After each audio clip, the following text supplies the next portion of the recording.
Olá pessoal, sejam todos bem-vindos ao nosso Brasil do Piniquim. Eu sou Armando Dias, este é Inglês para Brasileiros. E nesta aula de hoje a gente vai falar sobre o passado contínuo, ou passado progressivo, past progressive, ou progressive past, que a gente também fala em inglês.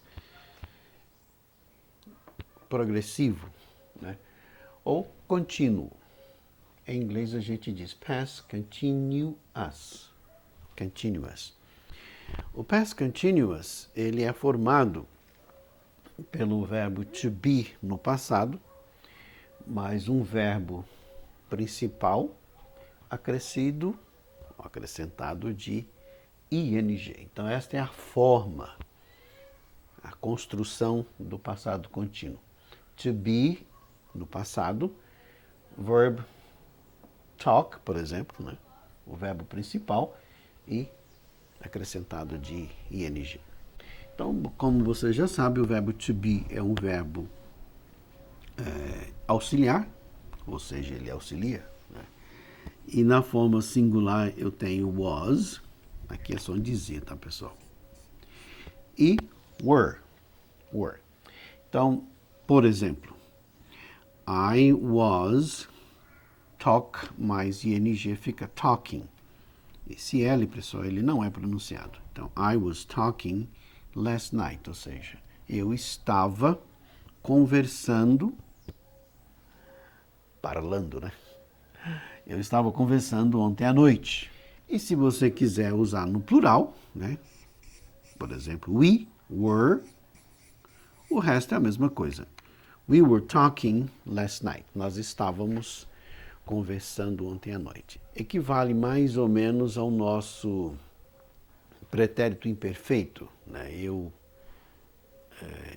falava, eu trabalhava, né? Antigamente eu trabalhava, antigamente eu morava, então falava, conversava, etc, etc. Então esse é o pretérito imperfeito. Então isso equivale mais ou menos ao pretérito perfeito. Então o que eu vou fazer agora? Eu vou pegar todos os pronomes, vou conjugar o verbo to be e vou colocar verbos diferentes aqui para, ao fazer isso, eu trazer à sua memória algumas peculiaridades do contínuo, porque se você não souber lidar com os verbos no modo contínuo, ou seja, no gerúndio, você vai ter problema. Então eu vou conjugar o verbo to be com todos os pronomes e vou usar diferentes verbos e vamos destacar algumas particularidades do passado contínuo, past continuous. Então, para início de conversa, a gente precisa entender a dinâmica do verbo to be no passado, né? Então, nós sabemos o verbo to be no presente, né? I am. No passado, nós temos somente duas formas, was e were. Então, eu era ou eu estava. Você era ou você estava. E assim por diante. Que o verbo to be quer dizer ser ou estar em português. Então, I was, lembrando sempre que esse é o som de Z. I was, you were, he was, she was, it was. It é para o neutro, né? Como você já sabe. Masculino, feminino e neutro. We were, you were. Esse you aqui, pessoal, você vê que é igual a esse daqui, mas esse é singular. Esse aqui é plural. Então, esse é you were singular, quando eu converso com uma pessoa no singular. Quando você conversa com uma multidão de pessoas, você chama essas pessoas de you em inglês. Em português a gente fala você e vocês. Vocês eram ou estavam. They, tanto para elas quanto para eles, o pronome é um só. Em inglês se diz they. They were. Agora eu vou colocar aqui a segunda coluna, que são os verbos principais. E eu vou colocar de propósito diferentes verbos para que você possa perceber algumas dinâmicas diferentes dos verbos na forma gerúndio. Então vamos lá. Hoje está um dia bastante bonito, é um domingo de sol. Se caso você escutar o barulho do vento, tá? Não se preocupe. porque como você sabe, este é um estúdio ao ar livre. Hoje o céu está um verdadeiro céu de brigadeiro, nesse domingo de março, quase no final do mês. I was working. Aqui você tem o verbo principal acrescentado de ing. Assim também acontece com outros verbos que terminam especialmente com consoantes, né? Basta você acrescentar ing. Então, I was working, I was walking, lembrando que esse L não é pronunciado, né? I was walking, talking, etc. Então, verbo comum, é só você acrescentar ing. You were saying, studying. Por que eu coloquei o verbo to say e o verbo to study? Porque é muito comum no dia a dia a gente ver brasileiro não obedecendo este detalhe pequeno, mas é um detalhe importante. Aqui o verbo termina com o som de I, então é say, study. Então você não pode falar studying, porque não é um I, na verdade são dois Is. Então aqui eu tenho o I do ing e o I do próprio verbo. Da mesma forma aqui, ó, terminou com say, termina com I. Então você não pode falar saying, você tem que falar saying. Então aqui não é studying, é studying. Você tem que falar, ainda que sutilmente, o I duas vezes. Então, é por isso que eu coloquei esse verbo aqui. You were saying, you were studying, etc, etc, tá? Então, say é dizer, study, claro que você já sabe que é estudar. Com o pronome he. He was running. He was putting. Aqui eu coloquei o verbo run, porque é um verbo de uma sílaba só. Put, né? Uma sílaba só, consoante, vogal, consoante, run, correr. E você, no gerúndio, você tem que duplicar a última letra. Verbos de uma sílaba só. Então, funciona, por exemplo, com run, put, colocar, putting, running, putting. Funciona também com o verbo stop, embora ele tenha 4 letras, mas também só tem uma sílaba. Então, stopping. Então, você dobra a última letra, no caso, P.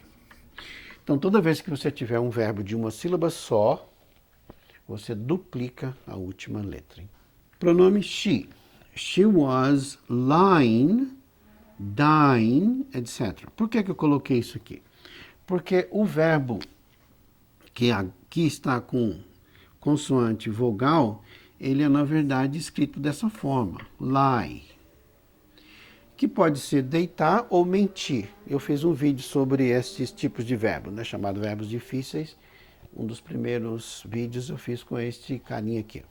Então, este verbo, lie, pode ser mentir ou deitar. Então, no gerúndio não dá para saber se você está dizendo lie, mentir ou deitar. O contexto que vai dizer. Então, she was lying, quer dizer, ela estava mentindo ou ela estava deitada, eu não sei. She was lying in bed, por exemplo, né? Pode ser as duas coisas, né? Ela estava mentindo na cama ou deitada na cama, tanto faz.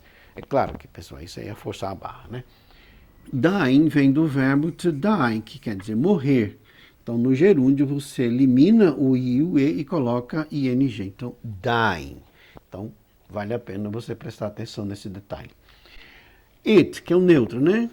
He é para ele, she é para ela e it é para o neutro. Como você sabe, a nossa língua veio do latim e o latim tinha o neutro, mas ao longo dos anos esta ideia foi abolida. Então nós temos mesa que é feminino, cachorro é masculino, mas em inglês todos estes neutros é representado pelo pronome it. It was having, it was loving, it was coming. Por que eu coloquei having, loving and coming? Porque o have termina com a letra E, né? E. Eu substituo, né? Como diz meu professor do cursinho. Você substitui, né? Você substitui o E e coloca no lugar dele ING. Love termina com E, você coloca ING. Come termina com E e você troca por ING. Então, por exemplo, o cachorro, né? It was having a fight. O cachorro estava tendo uma briga, né? It was having a fight. It was loving, it was coming. Agora o plural. We were, nós estávamos, seeing a green. Por que eu coloquei isso aqui? Porque, na regra geral, você elimina o E e coloca ING. Mas aqui a palavra termina com 2 Es. agree e see, ver e concordar. Quando isso acontece, você simplesmente acrescenta ing. Então vamos lá. We were seeing, nós estávamos vendo. We were seeing, we were agreeing, etc.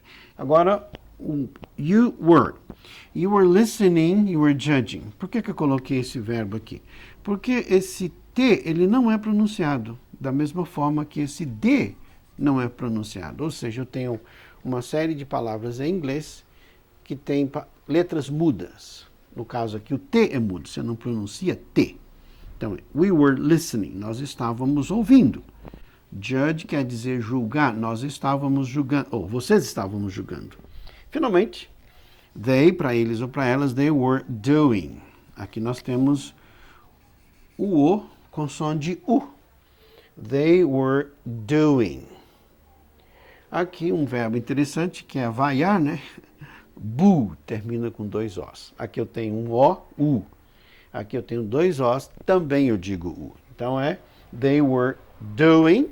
Eles estavam fazendo alguma coisa quando eu cheguei, etc. And they were booing. Eles estavam vaiando o presidente ou vaiando o ator, etc. Booing. Boo, vaiar. Então agora nós vamos para a segunda parte, que eu vou colocar agora 2 ações acontecendo, ou uma acontecendo enquanto a outra termina. Quando é que eu uso o passado contínuo, ou passado progressivo?